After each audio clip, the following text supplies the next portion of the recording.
Hello, Massachusetts. Thank you, thank you, thank you. Let's give an especially big congratulations to every Massachusetts Democrat who won their race tonight. From local offices to the state legislature to Congress, and particularly my beloved partner, Ayanna Pressley. Happy election night. Oh, so good to be here, and also with my partner, Ed Markey, great partner in the U.S. Senate. Tonight's victory is possible only because of you. 12 years ago, you took a chance on a candidate who had never run for public office. You sent me to Washington to fight for working people and middle-class families. And time after time, we fought side by side.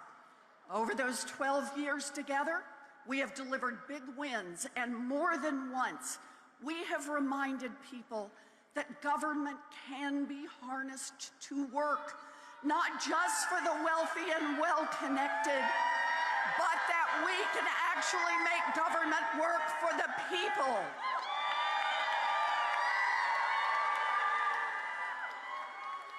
I am grateful down to my toes that you are sending me back to the Senate to fight for you.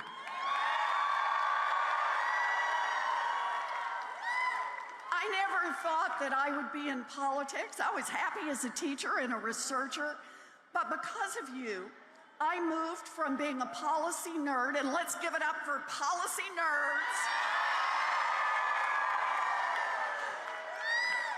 I moved from being only a policy nerd to becoming a policy nerd and full-time fighter to give everyone in our Commonwealth and our country a fighting chance to build a future. And my pledge to the people of Massachusetts, I will always fight hard for you, always. Now, over the last several years, we've heard from plenty of experts who told us about what wouldn't be possible. Then we went out and got it done anyway. You bet. Hard to remember, but 12 years ago, lots of experts and insiders said Massachusetts would never elect a woman to the United States Senate. At least not in our lifetimes. We proved them wrong. And we taught ourselves that no matter the odds stacked against you, it's always worth it to get in the fight. Now, those same experts and insiders also said candidates could never run a campaign without money from corporate super PACs. We proved them wrong again, and we financed our campaigns from the grassroots. Even more experts and insiders said, okay, you won, but progress will be slow to impossible, so go small. But together, we demonstrated that we can make change, big change, and here is where it really gets to be fun. We beat Big Pharma, and now we have $35 insulin. Yeah. We've capped out-of-pocket prescription drug costs, and Medicare can now negotiate lower drug prices. Yeah. We beat big oil and passed the most ambitious climate legislation in history. Oh, and better yet, we paid for it with my plan for a minimum tax on billionaire corporations. And now, Amazon and other billionaire corporations are paying for our investments in a greener, cleaner America. We beat the big banks on Wall Street and we cracked down on overdraft and junk fees. I led the charge to create the Consumer Financial Protection Bureau. Go CFPB! And now, with a cop on the beat, big banks have been forced to return more than $20 billion directly to consumers they cheated. That CFPB has survived every attack, and I got news for Wall Street. The CFPB is here to stay. Yeah. We got billions of dollars for roads, bridges, broadband, Cape Cod bridges, east-west rail,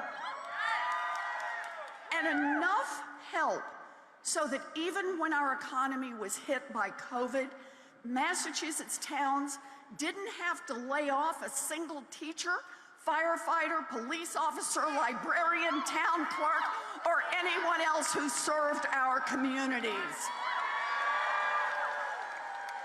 And look, we need to do more, but make no mistake, every one of these accomplishments is living proof that we can make government work for people. So here's my message to the voters of Massachusetts. My name was on the ballot, but this election is about you and the work we still need to do. So let me say it loud and proud. I love you too.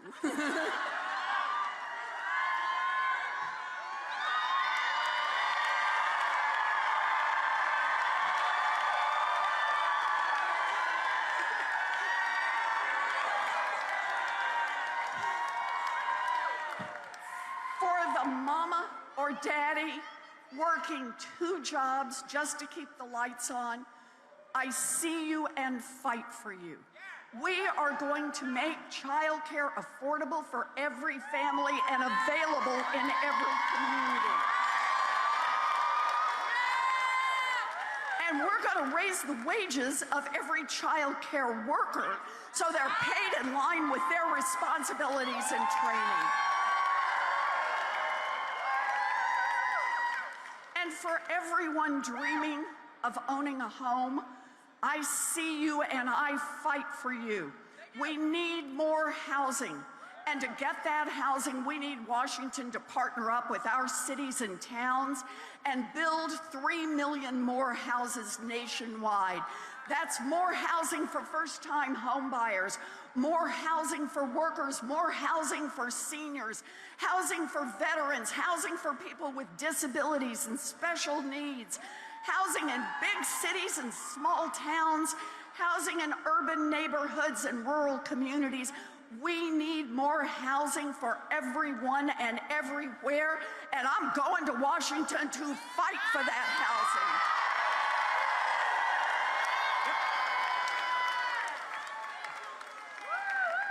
And for the former student getting crushed by student debt, I see you and I fight for you.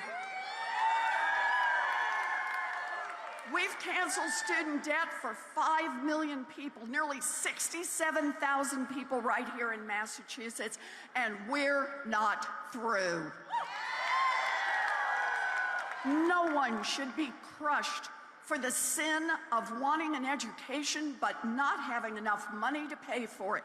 We're going to end the days of people going bankrupt just to get an education. And for the women who lost the fundamental right to make their own healthcare decisions, I see you and fight for you. Today, over 30% of women live in states with Trump abortion bans. Yep.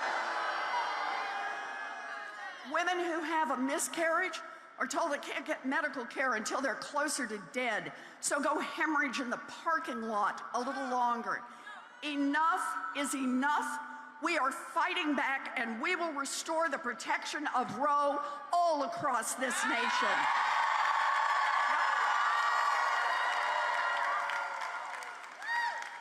And for everyone who prays for peace in the Middle East, I see you and I fight for you. We must end the war in Israel, Gaza, and Lebanon, bring home the hostages, and deliver massive humanitarian aid. We cannot send American bombs to kill civilians in the Middle East or anywhere else.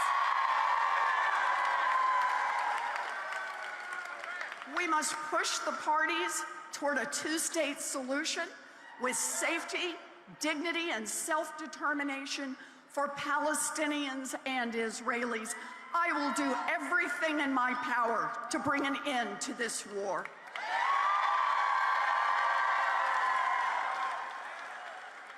And for the worker who wants to join a union, I see you and I fight for you. To all our union brothers and sisters here tonight, thank you. Let's give it up for our teachers and our nurses and our auto workers, our service employees, our carpenters, our public workers, the building trades, the Teamsters, the hotel workers, the carmen, the firefighters, and the child care workers, the people who make life in this Commonwealth possible.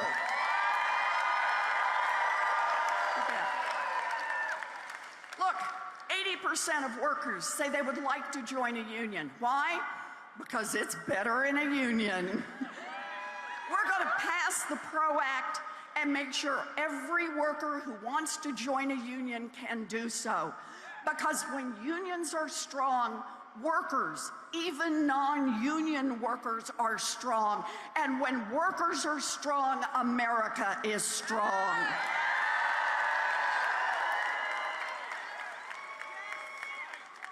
During this election, here in Massachusetts and all across the country, people, women and men, young and old, black, white, Asian, Latino, Native American, gay, straight, trans, people in big cities and small towns, in school cafeterias and union halls, came together to fight for a better future.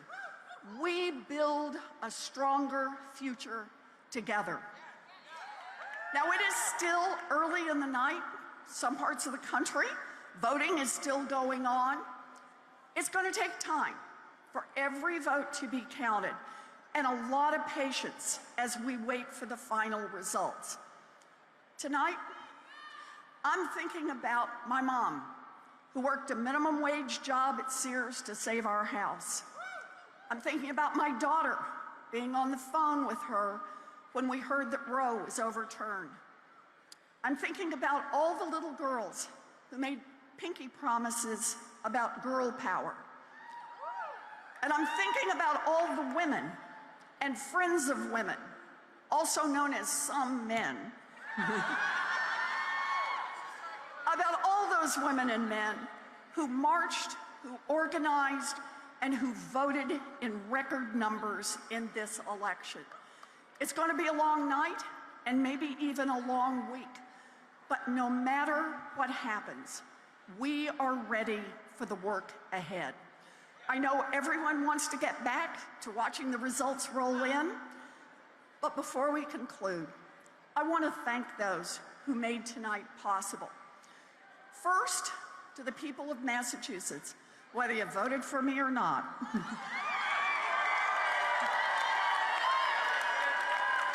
I am deeply grateful for your trust and confidence, and I will wake up every day ready to get into the fight on your behalf.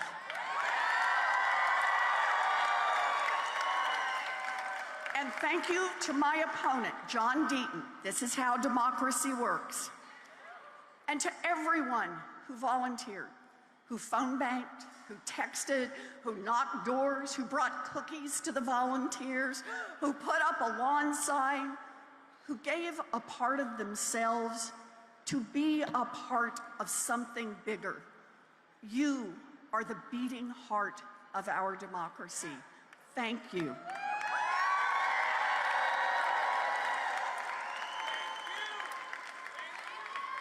And to my sweetie Bruce,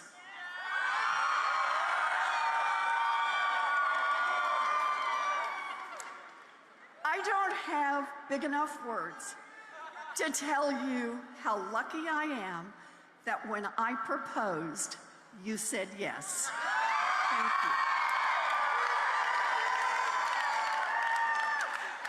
Thank you all for everything. I am honored to spend Election Day with you, but Election Day is not the end of our work. Today is the start of the next chapter. We have a lot we want to get done, and that's going to take all of us. So tonight, rest up, drink up, but tomorrow, we'd be ready to get back in the fight, and I'm in this fight all the way.